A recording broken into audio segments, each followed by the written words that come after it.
Elas son só algunhas das artistas que pasarán esta semana polo ciclo Con Voz de Muller, un evento que chega este xoves á cidade do Lérez e que está enmarcado dentro do programa Pontevedra Vívese. Nela verá música, teatro, narrativa oral e ata regueifas. Con este proxecto queríamos facer visível a importancia, o papel importante, eu diría que o papel imprescindível que teñen as mulleres deste país na transmisión da cultura e na viveza e na riqueza que ten todo o noso panorama cultural, tanto musical como teatral, como literario, etc. Con Voz de Muller desenvolverase en 3 lugares da cidade, a Praza da Curtidoira, a Ferraría e as pistas de Campolongo. O programa arrancará o xoves co teatro de Puedes llorar los viernes, o espectáculo poético de Aldaolado e a música de Falla.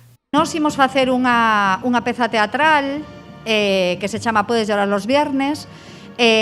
Facemos un repaso ás mulleres que ao longo da historia pois loitaron para que nós agora pois podamos estar aquí enriba dun escenario. Ademais de facer a proposta,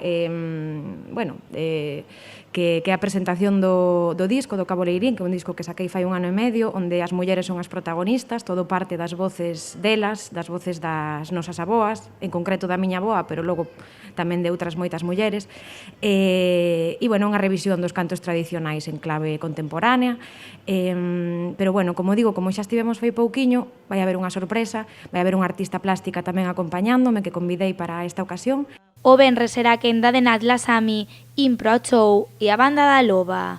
E para pechar este ciclo de concertos, o sábado pasarán polos diferentes escenarios artistas como Belén Tajes, as Fillas Bravas ou as Pandereteiras de Verducido.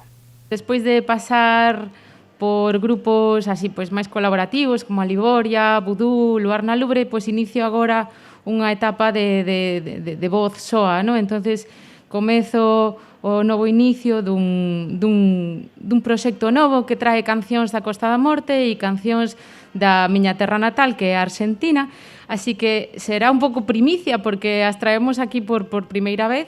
A regueifa realmente é un xénero que se leva facendo centos de anos, pero hai únicamente 2 décadas que casi, pouco máis, que as mulleres estamos empezando a subir aos palcos e a mostrarnos públicamente improvisando, e iso é basicamente o que imos facer. Imos improvisar e subir arriba cun xénero que en moitas ocasións foi denostado, non? O fin do noso grupo é levar a música tradicional galega e a nosa lingua e os nosos instrumentos a xente nova, xa que vemos que se está a perder en todos estes ámbitos. Entón, o que pretendemos tamén é, por medio dos nosos instrumentos e da nosa lingua, crear cancións con ritmos de blues ou de rock and roll, para crear tamén un ambiente así como novo e innovador. Este evento chega a Pontevedra cunha programación que combina a perfección a tradición coas novas propostas moi diferentes, pero sempre feitas con voz de muller.